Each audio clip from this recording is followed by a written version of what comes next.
So you're looking for a new form of prayer, or a way to pray with Scripture, or the Bible. Lectio Divina is that prayer you're looking for. Lectio Divina literally means divine reading, and it's unique in that you read a different piece of Scripture each time, so you won't be reciting the same words each time as you might in like a rosary or a Divine Mercy chaplet. This form of prayer is very meditative, very prayerful, and it's not as structured. So this is great if you're into that kind of prayer. But first, you're going to want to choose a piece of Scripture to pray with. So to choose that, you can choose a random page in the Bible, or you can choose a random page from a book you like, or a random page from the Gospels. The Gospels are really good to meditate on. Or you could choose something I recommend is the Gospel for the upcoming Sunday. So this last Sunday, or today was Sunday, I'm recording this on a Sunday, it was the Transfiguration. So this was Matthew chapter 17, verses 1 through 9. So I do a Lectio Divina every week, and so last week I did a Lectio Divina on this Gospel, Matthew 17, 1 through 9. So once you get a Gospel chosen, or not a Gospel, but once you get a piece of Scripture chosen, you can start going through these 5 parts. So reading, this is the first part of the Lectio Divina. You'll read the passage that you chose, and you will just read it and just at face value, understand it, take it in, and just read it maybe slowly, maybe read it multiple times, just read it and try to let it soak in and really understand what the Scripture is just saying to you. So once you've read it, you can move into a silent time of meditation. During this time, you can just contemplate the things that stuck out to you, or anything that challenged you, or maybe any parallels even that you might be able to draw with your own life in the Scripture, and just meditate on it and just think about it.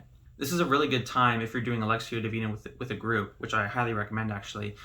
This meditation period is a really good time to have a discussive meditation where you talk about what you've been thinking about the Scripture with everyone else, and just share that with everybody. Thirdly is prayer. During this time, you can have a conversation with God and give thanks to Him, ask for a petition, ask for intercession of Mary or one of the saints that might be relevant in the passage.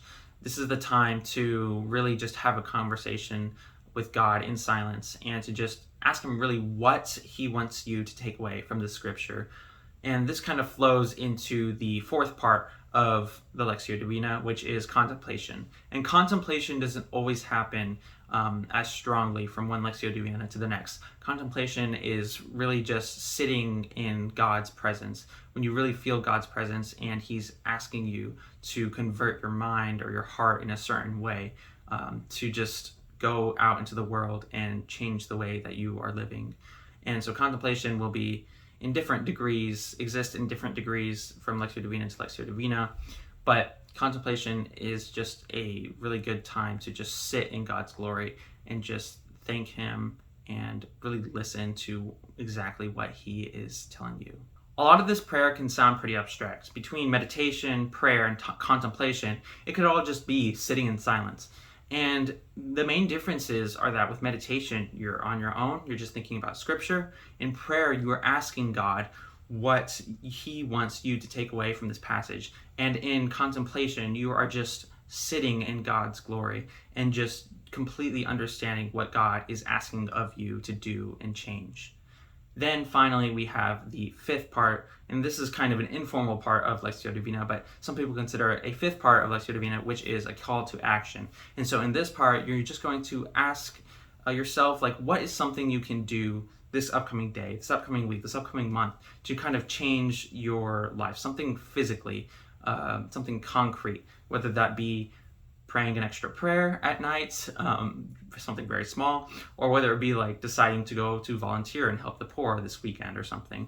So whatever it may be, whatever the word is calling you to do, that's kind of what your call to action is. And so that is the 5th part of Lectio Divina. So those are the 5 parts of Lectio Divina. You have reading, meditation, prayer, contemplation, and then your call to action. So I hope this was informative. I hope I didn't ramble too much.